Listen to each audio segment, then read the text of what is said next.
Part 2 of Srimukhalingam video. So ఇక్కడ entrance లో అయితే ఇట్లా ఏ రోజుది ఆ రోజు ముహూర్తాలు అయితే రాసిస్తారు.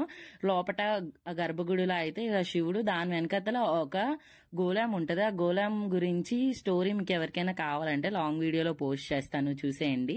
ఇక్కడైతే చెంబుతో నీళ్లు పోస్తూ ఒక దేవత ఉన్నది కదా, సో ఆ దేవతకి చెవుడంట. ఫస్ట్ అయితే క్లాప్స్ కొట్టి మనం ఏదైనా కోరిక చెప్తే అక్కడ నెరవేరుతుందంట. నెరవేరిన తర్వాత మళ్ళీ వచ్చి మనం మొక్కుల్ని తీర్చుకోవాలన్నమాట. అక్కడ ఈ స్టోరీ, చిన్న చిన్న స్టోరీస్ అయితే నేను తెలుసుకున్నాను. సో ఇక్కడ ఈ 3 హోల్స్ ఎందుకున్నాయో నాకైతే తెలియదండి.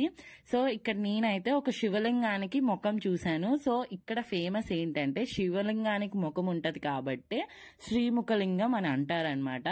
సో ఇక్కడ రోడ్ మీద అయితే ఇలా చిన్న చిన్న టాయ్స్, ప్రసాదము అవన్నీ అమ్ముతున్నారు. అండ్ శ్రీముఖలింగం ఎంట్రన్స్ లో అయితే ఫస్ట్ అయితే మనకి ఈ గుడి కనిపిస్తుందండి. సో లాంగ్ వీడియో పోస్ట్ చేస్తాను, లాంగ్ వీడియో చూసేయండి. Like, share and subscribe to our channel.